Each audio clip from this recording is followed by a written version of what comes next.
Ah, no.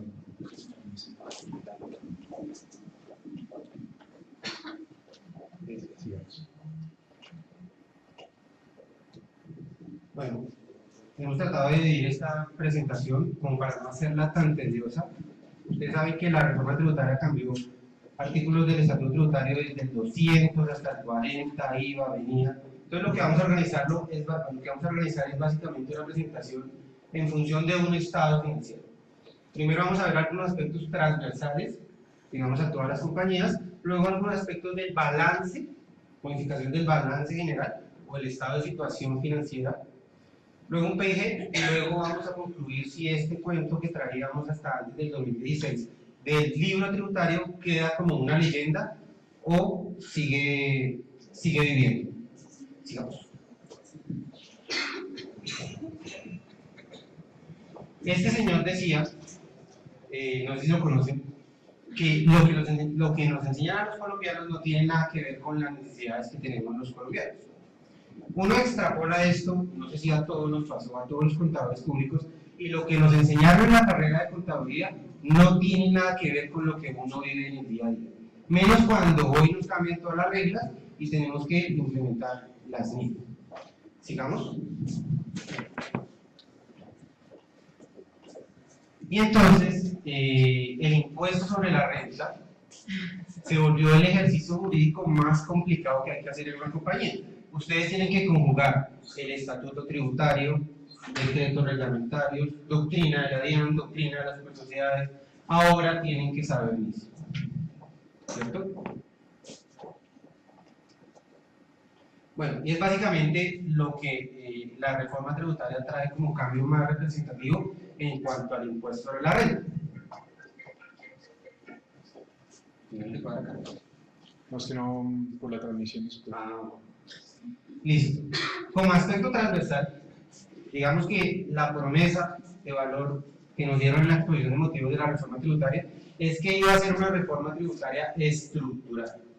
¿Qué es estructural tributariamente hablando o fiscalmente hablando? Uno puede decir que estructural es si le cambian los elementos de los impuestos. Sujeto activo, sujeto pasivo, hecho generador, base gravable, tarifa. Tal vez lo más estructural del impuesto sobre la renta es el cambio de tarifa. Lo segundo, vamos a ver más adelante, es la determinación y cómo se ajustó su base gravable. Por lo demás, no fue nada estructural realmente la modificación al impuesto sobre la renta. Entonces, cuando hablamos de tarifa, digamos que este gobierno lo que materializa es el método científico, ensayo y error, y en el 2012, en la 1607, crea el CRE como un impuesto paralelo o análogo a la renta, y en el 2016 elimina el CRE, como que no funcionó ese cuento, y lo que hizo fue volver a unificar el impuesto sobre la renta en un solo tributo, ¿cierto? Entonces recordemos que el CRE, o la convivencia que tenía la renta con el CRE, era una formulita como 25% renta, 9% CRE, y venían unas sobretasas que progresivamente iban aumentando, ¿cierto? ¿Cómo quedamos? Para el año grabable 2017, la tarifa nominal va a ser 34%, más 6% de sobretasa sobre unas rentas líquidas superiores a 800 millones de pesos. Exactamente igual que lo que traía el CRE, ¿cierto? A partir del año grabable 2018, la tarifa nominal va a ser del 33%, y en ese 2008 tendremos una sobretasa del 4%. Traducción, tarifa nominal, que efectivamente ustedes van a llegar a otra cifra muy diferente, va a ser 40% para el 2017, lo mismo que íbamos a tener con CRE, y a partir del 2018 una disminución progresiva, 37%, y a partir de 2019 en adelante 33%. Esto es una promesa. Realmente ya con este boom de las elecciones, los nuevos candidatos han dicho que esto hay que revaluar. La reforma tributaria no ha recaudado lo que prometía recaudar, y evidentemente de donde pueden coger el nuevo presidente va a ser de las tarifas de renta, llevándolas nuevamente al 40%, y de un potencial impuesto al patrimonio resurgido, renacido, ¿cierto? ¿Qué más decimos de tarifa? Bueno, Recordemos que el CRE tenía un mecanismo de anticipo, las autorretenciones del CRE, que estaban establecidos por ahí un decreto vigente, y se amarraban a la actividad económica, y en una tabla inmensa, en función de los códigos del RUT, establecía a qué tarifa iba yo a contribuir mensualmente esta autorretención. Con la eliminación del CRE se tenía que eliminar la autorretención del CRE. No obstante, no podía perder el gobierno ese flujo de caja mensual, y lo que hizo fue establecer un mecanismo supletorio de esa autorretención del CRE que se llama autorretención especial, que todos la estamos consignando mes a mes, ahora unificada en la declaración de retenciones en la fuente, ¿cierto? El cambio de tarifa es muy importante para los estados financieros, y como saben, la NIC 2 establece el cálculo de impuestos de renta diferidos, ¿cierto? El impuesto de renta diferido bajo NIF se determina en función de la tarifa vigente al momento en el que voy a revertir las diferencias temporales. Cuando la norma fiscal me establece un cambio de tarifa, automáticamente se tiene que realizar una reestructuración de los impuestos diferidos, ¿cierto? Hasta ahí preguntas con la tarifa. Otro cambio, que aunque no efectivo, sí representa un flujo de caja adicional, es el incremento. Un segundito ahí. Ahí para contextualizar lo que dijo Daniel en relación con el tema contable, el impuesto diferido del 2017 tiene que quedar calculado en las tarifas nuevas, ¿sí? Está mal si lo calcula con la tarifa de este año, con la tarifa del 2016, ¿sí? Tiene que quedar calculado, incluso les diría, con el 33% del año 2018 y la sobretasa del 4% sobre los 800 millones de renta líquida, ¿sí? El procedimiento, es decir, he visto dos enfoques para calcular el impuesto diferido, que seguramente ustedes ya lo vienen haciendo y demás. Cuando hay una tarifa progresiva que difiere en el tiempo, en el futuro, o sea que es distinta todos los años, y que es distinta todos los años, y que aplica distintas bases gravables, hay dos procedimientos distintos para poder calcular el impuesto diferido. Uno es promediar la tasa, ¿sí? Eso quiere decir proyectar la renta líquida hacia el futuro, es decir, el problema lo tienen las empresas que van a tener que pagar sobretasa, porque a las otras es plano, es casi que plano, 34 y 33 después, no tengo sobretasa, pero las empresas que tienen sobretasa tienen un problema, porque la sobretasa para algunos puede ser pequeña, pues supongan que tiene 1.000 millones de base gravable, entonces solamente 200 millones tienen sobretasa, los otros 800 no. Pero si tengo 10.000 millones de base gravable, 800 no tienen sobretasa, pero 9.200 sí. Entonces la sobretasa es gigante, ¿sí? Entonces eso hace que la tarifa para una empresa pueda ser del 34, 35, 36, 40, 40 y algo. No, creo que hasta 40. Sí, hasta 40. Pero pues, se puede mover en ese rango dependiendo de la base gravable. Entonces uno tiene que proyectar la base gravable en años futuros y hacer un promedio de la tasa que le dan esos años para poder calcular el impuesto diferido, ¿sí? Ese es un procedimiento. ¿Cuántos años proyecto? Dependiendo de cuáles sean mis diferencias temporales. Si las diferencias temporales se revierten casi todas, o la mayoría, o el 90% del otro año, pues yo solo tengo en cuenta 1 o 2 años máximo de proyección. Pero si tengo diferencias temporales en activos fijos que tienen vida útil de 10 años, tengo que proyectar más hacia allá, ¿sí? Ese es un procedimiento. El otro, que es más complicado, pero que es más preciso, y que he visto que lo piden firmas de auditoría, es a cada diferencia temporal ponerle la tasa del momento en el que se va a revertir la diferencia. Eso es una cosa que no sale en un día, es una cosa que sale en más de una semana, porque tengo que, incluso hay diferencias que se van revirtiendo con el tiempo, un pedacito cada año. Entonces yo tenía que separar la diferencia, abrirla y aplicarle una tasa a cada pedacito. Y ahí, de ese procedimiento sumado, saldría el impuesto diferido. Bueno, ahí yo los dejo de valor. La diferencia entre uno y otro procedimiento es mínima, el resultado, ¿sí? Si yo lo hago por el método exacto de diferencia total, me da, no sé, 1000 pesos. Si yo lo hago con el promedio de la tasa, me da 950. Entonces la diferencia no es tan importante y el procedimiento del promedio de la tasa es más fácil de hacer. ¿Sí? Es más fácil de hacer. Lo que pasa es que hay auditores que dicen, no, quiero cada diferencia con su tasa, no sé qué. Pero si no puede soportar el promedio, es más fácil de hacer y más simple calcular el impuesto diferente. Sí, y para complementar eso, la problemática surge sobre todo cuando hay impuestos diferidos pasivos, ¿no?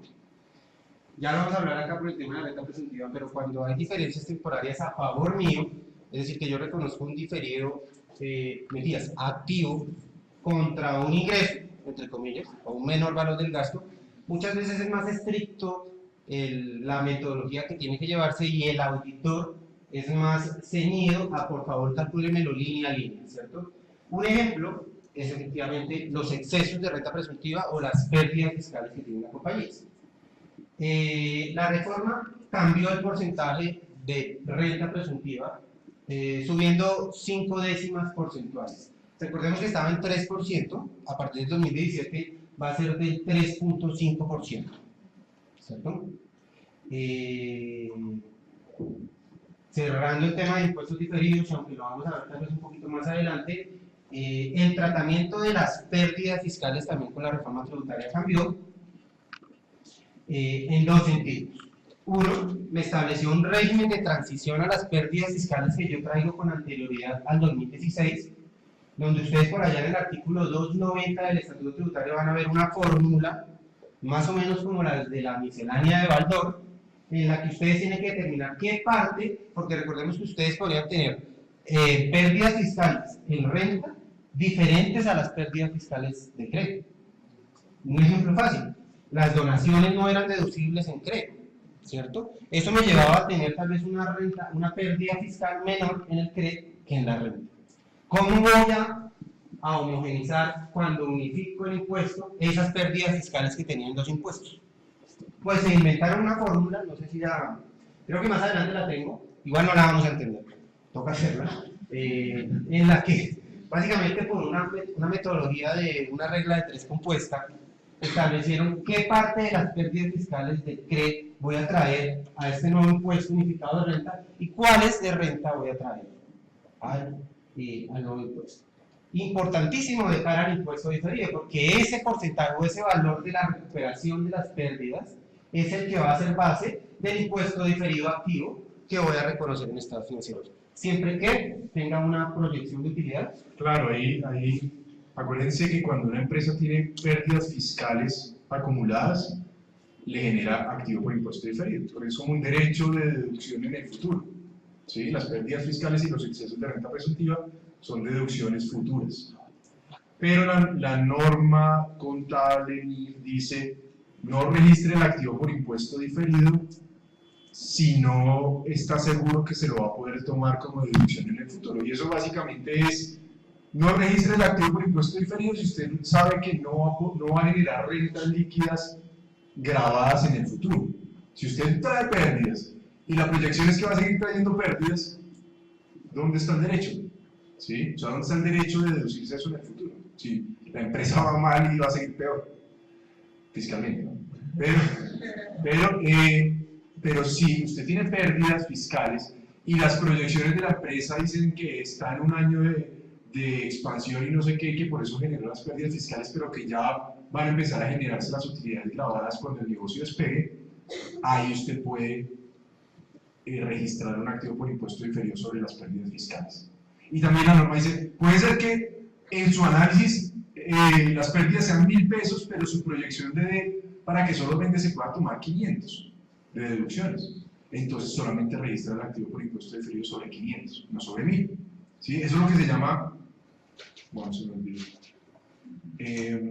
corrección valorativa, así se llama, corrección valorativa de activos por impuesto diferido, que es, no lo registre todo si no está seguro que se lo puede tomar, ¿sí? Y si es menos, pues bájale el valor. ¿Sí? No solo aplica para las pérdidas fiscales, hay empresas que pueden tener activos por impuestos diferidos por cualquier otra diferencia temporal y son gigantes. La norma le dice, antes de registrarlo, revise que se lo va a poder tomar en el futuro. ¿Sí? Si no, no lo registre.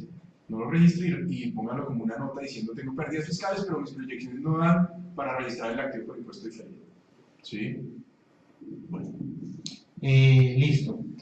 Tema final en cuanto a la tarifa. Recordemos que estructuralmente cuando en el 2012 cambian el impuesto de renta y crean este CRE, esta especie del CRE, lo que se bajó la tarifa, lo que se hizo fue bajar la tarifa del impuesto de la renta con la sopesación o con el sopeso de establecer un estímulo a las compañías para que sobre los trabajadores que devengaran menos de 10 salarios mínimos se exonerara el pago de aportes para fiscales y salud obligatoria, ¿cierto? Digamos que esa era una de las bondades.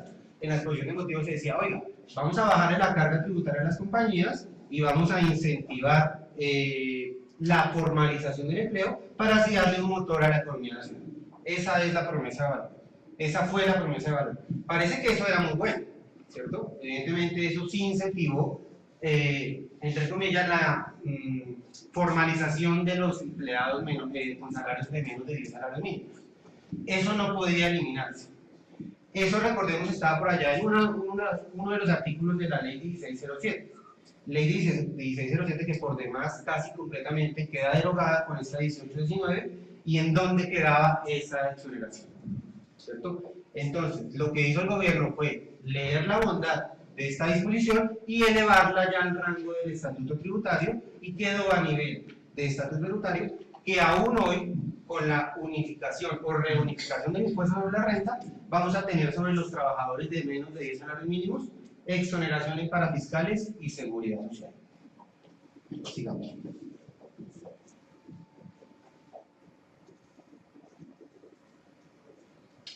Listo. Y decíamos, en el año 2009, Colombia entra en este cuento de vamos a adoptar la ley, ¿cierto? Que hasta donde entiendo, digo, no es que vamos a adoptar la ley, es que vamos a actualizar las NIF, ¿no? Porque lo que teníamos en nuestros anacrónicos decretos, 2649 y 2650, eran unas NIF, pero de 1993, ¿cierto? Entonces dijimos en el 2009, vamos a actualizar nuestros principios contables, ¿cierto?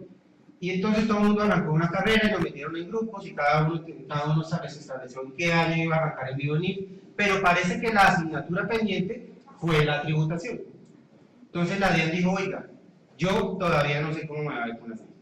A mí deben 4 años más para analizar cuál va a ser el impacto en el recaudo de este cambio de normativa contable.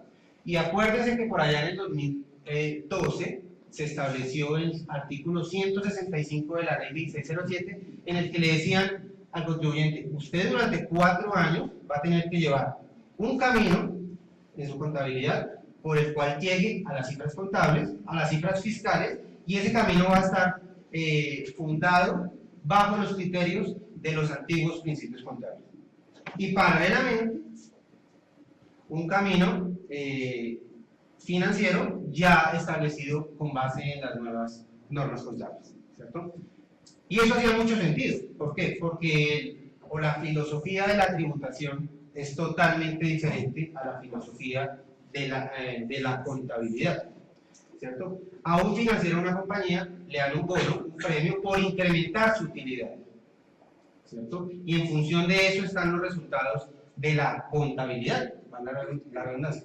Pero al tributarista de la compañía, si tiene una utilidad muy alta, lo pueden llegar a echar. ¿Por qué? Porque pagó un impuesto sumamente ineficiente. Entonces, la visión de la tributación debe ir en función de la capacidad contributiva del contribuyente, mientras que la visión de la contabilidad debería ir en función de reflejar una realidad financiera. Son dos caminos opuestos. Tal vez muchos decíamos, no habría por qué converger hacia las mismas políticas y cada uno debería ir por un camino. Y por lo menos durante 4 años parecía que así íbamos a hacer. Luego la DIAN establece un piloto de prueba mediante el cual, de una muestra, la verdad para mí no representativa, de cerca de 30 compañías por demás muy grandes, estableció que con la entrada en vigencia de la NIF, los patrimonios se incrementaban y las utilidades se incrementaban. Automáticamente la DIAN dijo, me sirven las NIF, ¿cierto? Entonces, a mitad de camino de estos 4 años, cambiaron las reglas y dijeron, no necesito 4 años, estoy seguro que me voy con IFE. Miren eso, la muestra que dio ese resultado para llevar a concluir que las NIF podían adoptarse para efectos tributarios fue de cerca de 30 empresas grandes. Tal vez el universo de compañías en Colombia no se comportan ni financiera ni tributariamente como esas 30 empresas grandes. ¿Por qué? Porque como saben, Colombia es un país por demás de pymes, ¿cierto? Pymes que no se tuvieron en cuenta en ese plan piloto, que como resultado dio esta reforma tributaria que convergió hacia un IFE. Listo. Cierro mi editorial. Básicamente se establecieron 5 artículos claves en el Estatuto Tributario donde nos remitimos a las IFRS. Y yo pongo siempre el acrónimo IFRS en inglés, no porque quiera parecer muy play, sino porque siempre quiero llamar a entender cuál es el real sentido de estas normas. Que no son normas. Nótese cómo la última letra del acrónimo, traducido al español, debería ser un estándar, un lenguaje, una recomendación. En Colombia, darle la connotación de norma es algo muy delicado, ¿cierto? Cuando se tradujeron al español le pusieron NIF, normas internacionales, normas. Esto realmente no son normas, deberían ser parámetros que deberían seguir una contabilidad, pero no elevarse al nivel de norma. Adicional a eso, vinieron, tal vez, vamos a citar, y voy a permitirme leer el pedacito, del artículo 261 y 283 del Estatuto Tributario. 261, que habla de patrimonio bruto, ¿cierto?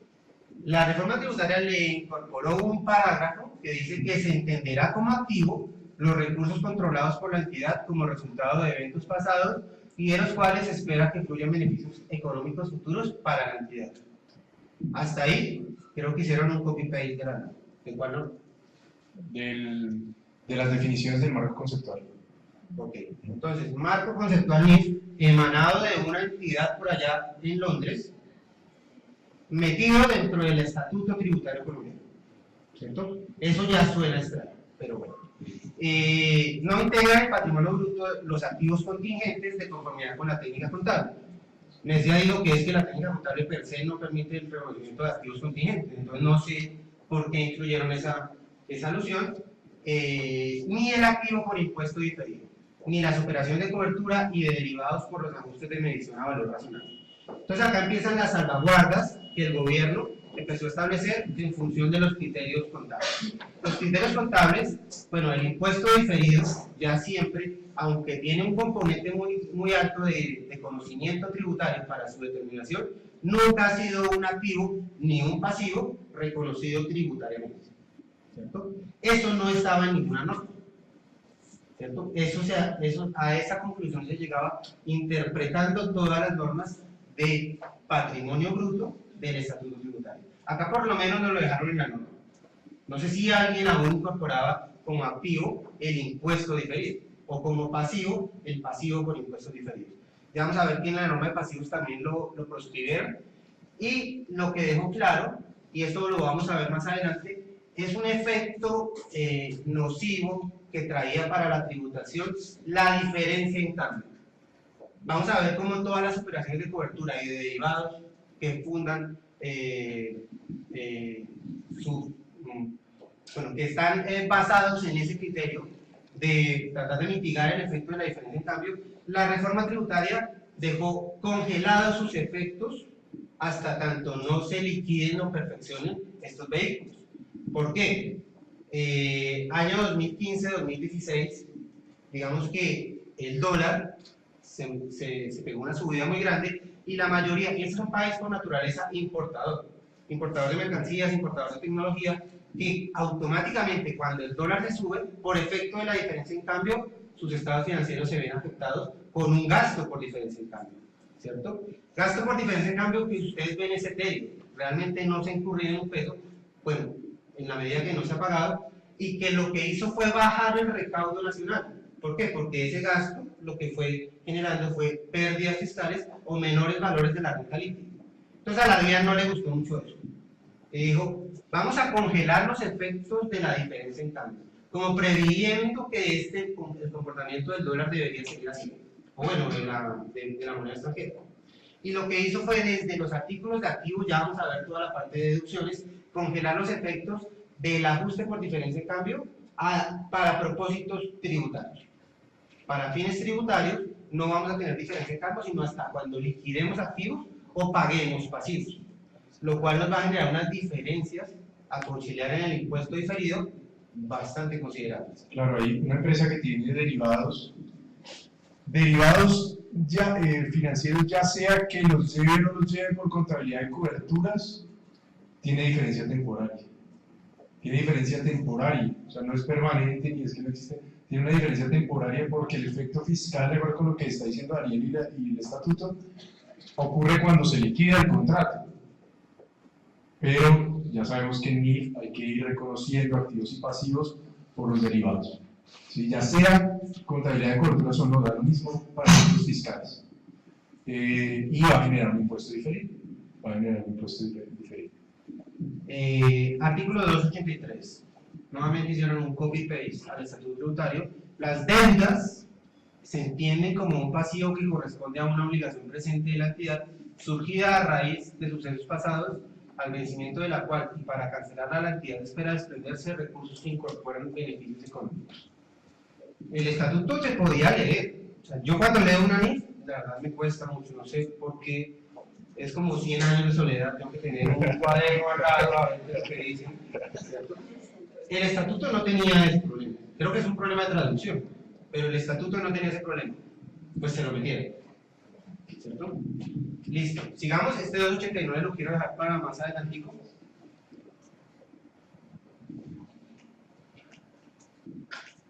Entonces ya tenemos dos artículos pervertidos por las NIF, ¿cierto? Y viene un tercero, que es una remisión general, que no estaba, que realmente no hace falta después de todas las que hicieron, pero fue el nuevo artículo 21-1, que me quedó ahí sobrescrito, perdón, del Estatuto Tributario.